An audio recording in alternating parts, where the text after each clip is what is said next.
देखिए, जो चीज़ें हमने स्टार्ट की थी वो क्या था, पब्लिक सेक्टर और प्राइवेट सेक्टर एंटरप्राइजेज, दो तरह की एंटरप्राइजेज हमारे पास होती हैं। एक तो पब्लिक सेक्टर की, दूसरी प्राइवेट सेक्टर की। पब्लिक सेक्टर की हमारे पास होती हैं कि जो कंपनी आपके पास ओन की जाती हैं गवर्नमेंट के थ्रू, वो आपके पास पब्लिक सेक्टर हो जाती हैं। और जो कंपनीज ओन की जाती हैं प्राइवेट ओनरशिप्स के थ्रू, जिसका कंट्रोल प्राइवेट हाथों में होता है, जिनकी ओनरशिप प्राइवेट हाथों में होती है, जिनकी मैनेजमेंट प्राइवेट हाथों के अंदर होती है, तो वो आपके पास प्राइवेट आ जाता है। प्राइवेट की जो अलग अलग टाइप्स हमने देखी थी, sole proprietorship, partnership, joint into family, cooperative society, company और एमएनसीज। ये तो हमारे पास प्राइवेट सेक्टर की अलग अलग ऑर्गेनाइजेशंस थी। पब्लिक सेक्टर के अंदर हमने बात की थी डिपार्टमेंटल अंडरटेकिंग की, स्टैट्यूटरी कॉरपोरेशंस की और गवर्नमेंट कंपनीज की। तो ये आपके पास टाइप हो गई थी, जो आपके पास हो जाती थी पब्लिक सेक्टर एंटरप्राइजेस की। फीचर्स के अंदर आपके पास गवर्नमेंट मेजर रोल प्ले करती है पब्लिक सेक्टर एंटरप्राइजेज के अंदर। पब्लिक सेक्टर एंटरप्राइजेज जो होती हैं इकोनॉमिक डेवलपमेंट में कंट्रीब्यूट करती हैं किसी भी कंट्री की। तीसरा हमने देखा था कि पब्लिक सेक्टर एंटरप्राइजेज जो थी ओन की जाती हैं पब्लिक के थ्रू, और जो भी पर्सन काम करते हैं वो अकाउंटेबल होते हैं थ्रू द पार्लियामेंट। कि पार्लियामेंट के अंदर आपको उसकी रिपोर्ट्स देनी होती हैं, प्रोग्रेस रिपोर्ट्स, तो उसके थ्रू आप पब्लिक को वो बताते हो कि आपने किया क्या है, अकाउंटेबिलिटी अपनी सेट करते हो। फोर्थ आपके पास आता है कि जो पब्लिक सेक्टर एंटरप्राइज होती है उसकी टाइप डिसाइड की जाती है depending upon the nature of its operation. कि उसके अंदर काम किस तरीके का आपके पास होना है, उस बेस के ऊपर आप रिलेशनशिप सेट करते हो कि किस तरह की ऑर्गेनाइजेशन मेरे को बनानी चाहिए। स्टैट्यूटरी कॉरपोरेशन बनाना है, गवर्नमेंट कंपनी बनानी है, या डिपार्टमेंटल अंडरटेकिंग बनानी है। इन तीनों में से किस तरह की ऑर्गेनाइजेशन मुझे बनानी है, वो डिपेंड करता है कि किस तरह का काम कंपनी के अंदर होना है। ठीक है। इसके बाद हमने जो देखा था डिपार्टमेंटल अंडरटेकिंग हमने खत्म किया था।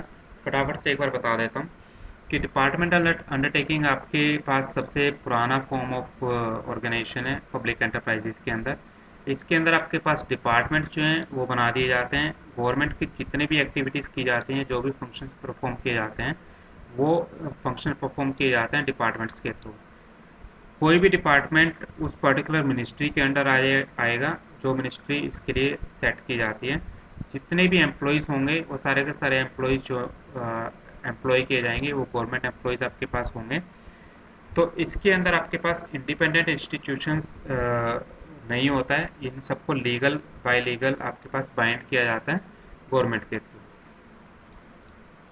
ठीक है। फिर इसके अंदर हमने देखा था कि पब्लिक सेक्टर एंटरप्राइजेज जो होते हैं इनके कुछ एग्जांपल्स थे कि आपके पास रेलवेज है, पोस्ट एंड ऑफिस है। तो ये सारे के सारे उसके कंसर्न मिनिस्ट्री के अंदर आते हैं। जैसे इंडियन रेलवे जो आती है वो मिनिस्ट्री ऑफ रेलवेज के अंडर आता है। पोस्ट एंड टेलीग्राफ जो आता है वो मिनिस्ट्री ऑफ कम्युनिकेशन के अंदर आता है। तो इस तरीके से आपके पास अलग अलग मिनिस्ट्रीज बना दी जाती हैं, जो मिनिस्ट्रीज इन पर्टिकुलर डिपार्टमेंट्स को मैनेज करती हैं। ठीक है। तो इसकी फीचर्स क्या थी कि आपके पास जो भी कंसर्न मिनिस्टर होगा वो अकाउंटेबल होगा उस पर्टिकुलर डिपार्टमेंट के लिए। फंडिंग जो होगी वो गवर्नमेंट के थ्रू आएगी। इनसे जो भी पैसा कमाया जाएगा वो गवर्नमेंट की ट्रेजरी में चला जाएगा। जो इनका ऑडिट और कंट्रोल होगा वो सारा का सारा गवर्नमेंट की एक्टिविटीज़ के थ्रू क्रिएट किया जाएगा। जो भी एम्प्लॉयज़ होंगे वो सारे के सारे रिक्रूट किए जाएंगे गवर्नमेंट के थ्रू, और गवर्नमेंट की अपनी कुछ टर्म्स एंड कंडीशंस होती हैं, उन टर्म्स एंड कंडीशंस को फॉलो किया जाएगा while recruiting this government employees.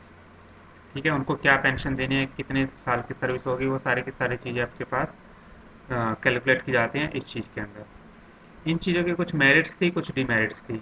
Merits क्या थी कि आपके पास कंट्रोल जो है वो पार्लियामेंट का होता है, तो ऑपरेशंस के अंदर कंट्रोल रहता है। डिग्री ऑफ पब्लिक अकाउंटेबिलिटी काफ़ी ज़्यादा होती है। जो रिवेन्यू अर्न किया जाता है वो गवर्नमेंट के पास जाता है, तो गवर्नमेंट की इनकम के लिए काम करता है।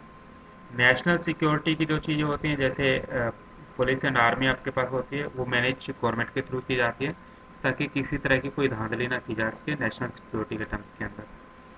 तो ये सारे के सारे तो आपके पास हो जाते हैं बेनिफिट्स। इसी तरीके से कुछ लिमिटेशंस आपके पास आ जाती हैं कि आपके पास एक तो इनके ऑपरेशंस के अंदर फ्लेक्सिबिलिटी नहीं होती। दूसरा, जो भी एम्प्लॉय या हेड ऑफ डिपार्टमेंट होते हैं वो इंडिपेंडेंट डिसीजंस नहीं ले सकते।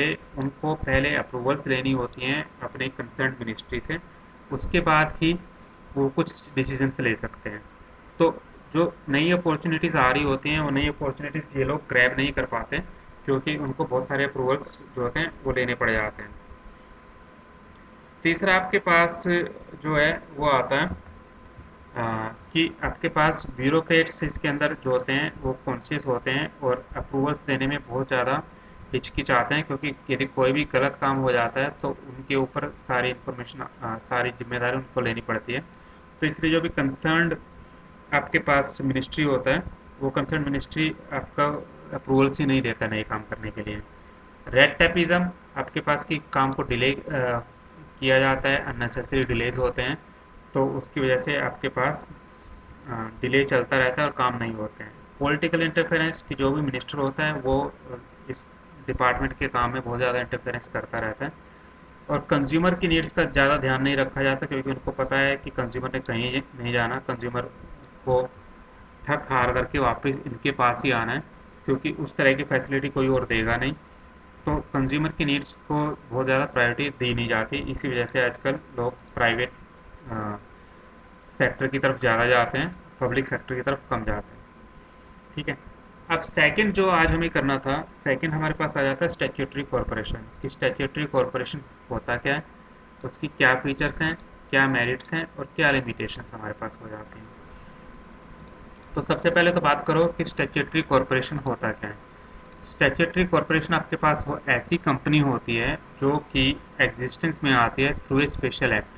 पार्लियामेंट के अंदर आपके पास एक स्पेशल एक्ट पास आउट किया जाता है, उसके थ्रू किसी कंपनी को एग्जिस्टेंस के अंदर लेकर के आया जाता है। उस एक्ट के अंदर बताया जाता है कि इस पर्टिकुलर कंपनी की पावर्स क्या हैं, उसने काम क्या करना है, क्या रूल्स उसको फॉलो करने हैं, और गवर्नमेंट के एम्प्लॉयज़ कैसे उसके बनाए जाएंगे। तो वो सारी की सारी चीज़ें आपके पास उस पर्टिकुलर एक्ट के अंदर डिफाइन की जाती है। क्या रूल्स रेगुलेशंस हैं, कैसे एम्प्लॉयज़ रखने हैं, क्या काम करना है, क्या काम नहीं करना है। ठीक है, तो लीगल तरीके से जब एक बॉडी को क्रिएट किया जाता है, उसकी पावर्स और उसके फंक्शंस को बताया जाता है, फाइनेंशियली इंडिपेंडेंट इसको बना दिया जाता है। फाइनेंशियली इंडिपेंडेंट का मतलब क्या है कि गवर्नमेंट ने एक बार पैसा डाल दिया इसके अंदर, हर साल इसके अंदर पैसा नहीं डाला जाएगा। एक बार पैसा दे दिया गया, उसके बाद उसी पैसे से इसको अपने आप को ग्रो करना है, जस्ट लाइक ए कंपनी। तो जितनी भी आपके पास एक्टिविटीज़ की जाएंगी, चाहे वो कमर्शियल एक्टिविटी है, किसी भी तरह की एक्टिविटी है, वो सारी की सारी आपके पास उस पर्टिकुलर मनी से ही की जाएगी। फाइनेंशियली इस पर्सन को इंडिपेंडेंट कर दिया गया। ठीक है, तो इसके अंदर आपका एक अलग से नाम दे दिया जाता है इस पर्टिकुलर कंपनी को, और कोई भी काम होगा तो उस पर्टिकुलर कॉर्पोरेट नेम के अकॉर्डिंग आपका काम होता है। इसका एक एग्जांपल आपके पास है LIC, life insurance corporation of India, जो आपके पास है वो आपके पास एक तरह से स्टैट्यूटरी कॉरपोरेशन के अंडर आती है। तो LIC आपको कुछ भी प्रॉब्लम है तो आप डायरेक्टली LIC के साथ डील करोगे। गवर्नमेंट का उसके अंदर किसी तरह का कोई रोल नहीं होता। LIC अपने लिए जो भी काम करती है, उसके पास पैसा आता है, उसी पैसे से वो अपने आप को फर्दर ग्रो करती है। गवर्नमेंट इसके अंदर किसी तरह का फर्दर पैसा जो है वो नहीं डालती है। ठीक है, अब इसके अंदर आपके पास क्या क्या हो जाते हैं ऑपरेट करने के लिए। देखिए, एक तो क्योंकि फाइनेंशियली इंडिपेंडेंट हो जाता है तो उसके पास फ्लेक्सिबिलिटी होती है कि वो अपने खुद के डिसीजंस जो हैं वो ले पाए। ऑपरेशन फ्लेक्सिबिलिटी होती है प्राइवेट एंटरप्राइजेस की तरह। अब एग्जांपल्स आपके कौन कौन से हैं? RBI, reserve bank of India, state bank of India, LIC, life corporation of India, ESIC, ONGC, ये आपके पास एग्जांपल्स हैं जो स्टैट्यूटरी कॉरपोरेशन के हैं। इनको किसी ना किसी एक्ट के थ्रू पावर दी गई है और उनकी अपनी फंक्शनिंग जो है वो सेट कर दी गई है। फाइनेंशियली इंडिपेंडेंट हैं, अपने खुद के डिसीजंस ये लोग ले सकते हैं। ठीक है, तो इन चीज़ों को आप बोल देते हो स्टैट्यूटरी कॉरपोरेशन। अब इनकी फीचर्स क्या हैं?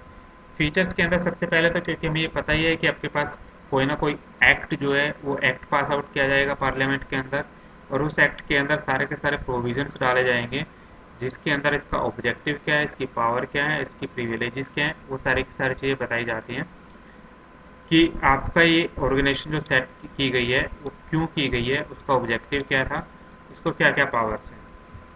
दूसरा, आपके पास जो ये जो ऑर्गेनाइजेशन जो होती है ये आपके पास जो होती है ओन की जाती है स्टेट से, मतलब कि इंडिया ने ही इसको ओन करना है।